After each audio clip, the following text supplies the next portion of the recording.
In section 7.3, we are going to look at isometry transformations. Isometry means fixed. A fixed transformation, every pre-image will be congruent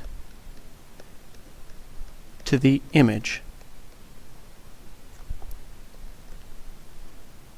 The first isometry transformation is a translation.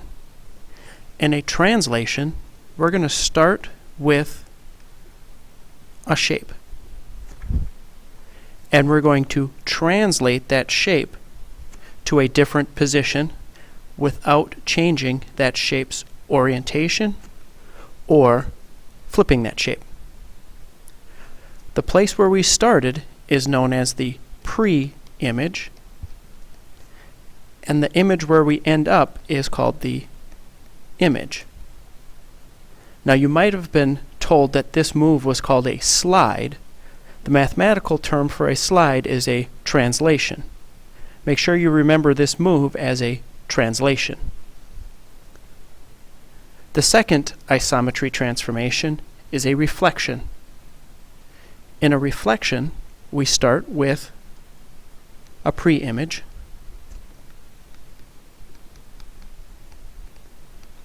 and we're going to reflect it over a line. So we're going to need a line of reflection. So if I reflect this pre-image over this line of reflection, I end up with an image that looks like this. Now be careful. A reflection can look like a rotation depending on the line of reflection. If I have a line of reflection that looks like this, when I flip this pre-image over the line of reflection, I end up with an image that looks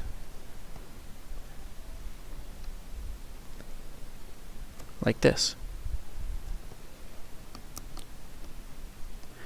Now this looks like it should be a rotation, but if you look, these two are reflections of each other. You might have been taught that a reflection is a flip, but the mathematical term for a flip is a reflection.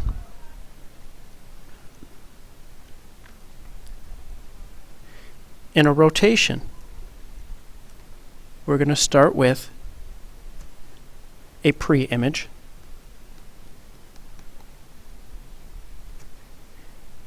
and we need to have a point of rotation. And then we're going to need to know how many degrees and in which direction to rotate this image. So if I rotate in this direction, I'm rotating counterclockwise, and I'm rotating 90 degrees.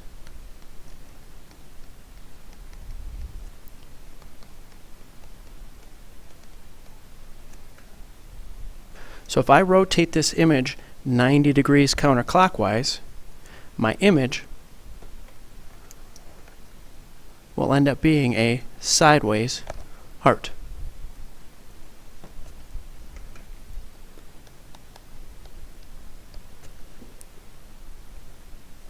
Notice that a 90-degree counterclockwise rotation is the same as a 270-degree clockwise rotation. If I take that same pre-image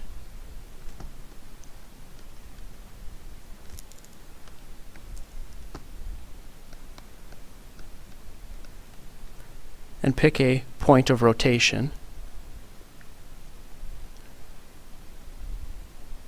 and then this time rotate it 180 degrees clockwise, I end up with a heart that is upside down right here.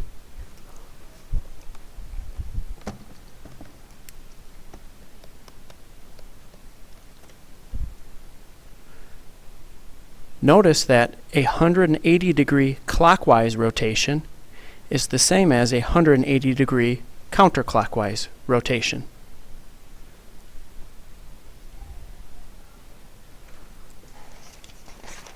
A glide reflection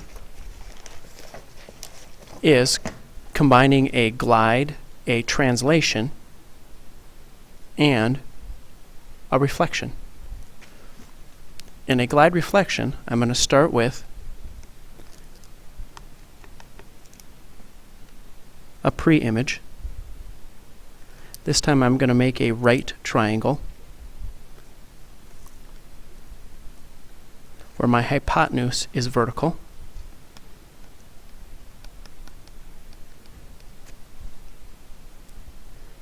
And I'm going to translate my shape down and then reflect it over the line.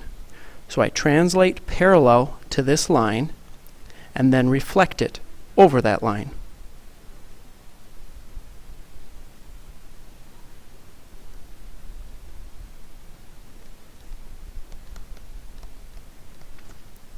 I've slid down and then reflected over.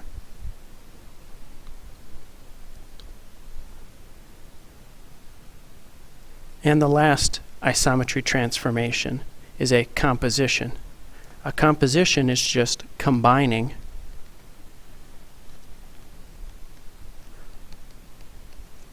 more than one transformation in sequence. The reason it's in sequence is you have to do the moves in order. Maybe you start with a rotation and then do a reflection. That would be a composition. But you have to do that composition in the correct order.